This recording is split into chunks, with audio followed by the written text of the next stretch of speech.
If you look in the news today, you'll see the term civil disobedience quite frequently. Large groups gather in the streets to peacefully protest, and the term civil disobedience is thrown around casually as the standard for enacting change. Civil disobedience is often taken for granted as the norm, largely because of the fame and success of the civil rights movement, but this was not always the case. The idea of civil disobedience was first argued for by the American intellectual Henry David Thoreau. On his way to his hometown of Concord, Massachusetts in 1846, Thoreau was arrested by local sheriff Sam Staples for not paying his poll tax.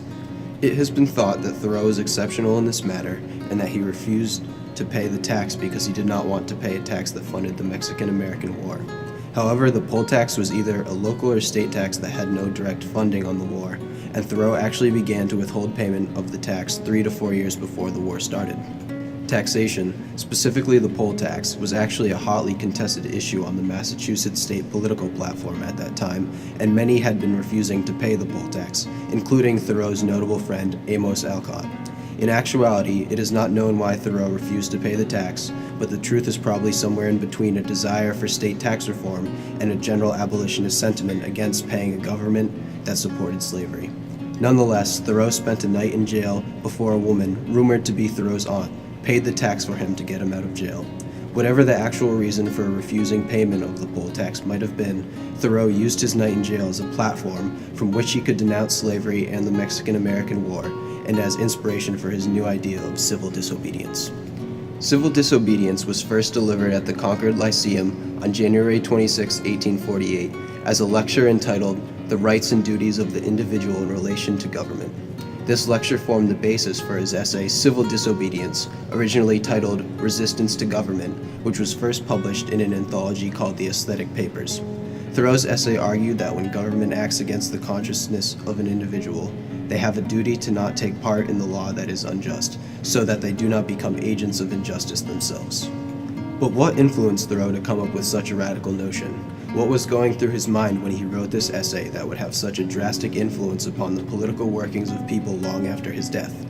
There is no single factor, but there are many factors that may have come together to give rise to civil disobedience.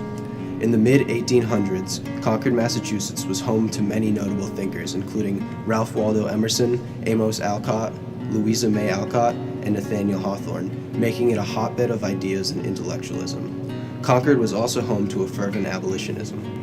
With its proximity to Boston and the growth of the Middlesex County Anti-Slavery Society and the Concord Female Anti-Slavery Society, Concord was also a hotbed of abolitionism, visited frequently by notable abolitionists Frederick Douglass, Wendell Phillips, and William Lloyd Garrison. Its leading citizens and ministers were impassioned abolitionists, and Thoreau was a part of the zeal for social reform that took root in Concord at this time.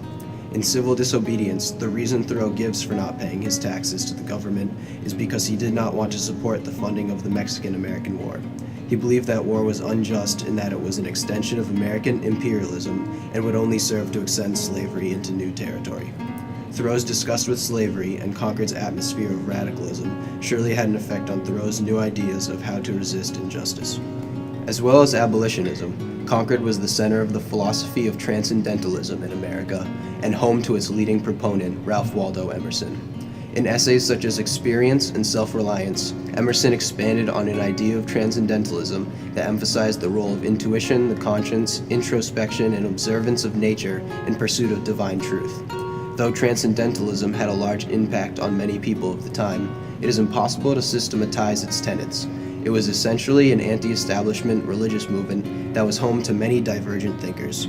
Thoreau's personal relationship with Emerson and his own transcendental beliefs would have had a large impact on his radical notions in civil disobedience, that an individual must follow their own conscience despite any overwhelming majority of societal disapproval.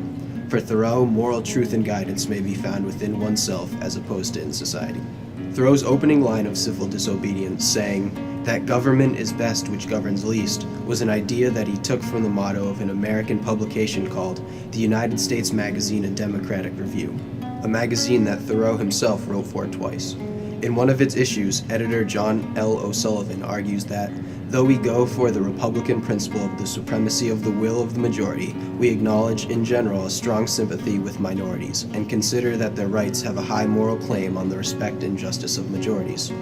This is an idea that Thoreau picked up on in arguing that the majority is not always right by virtue of being the majority, and that majority rule cannot be just. Therefore, the individual has a right to go against the majority if his conscience so demands it. I could not but smile to see how industriously they locked the door on my meditations, which followed them out again without let or hindrance, and they were really all that was dangerous, said Thoreau of his night in jail. In writing Civil Disobedience, these meditations on all the ideas that Thoreau had been exposed to would have been stirring around in his mind, turning a night in jail into one of the most important social and political experiences in history.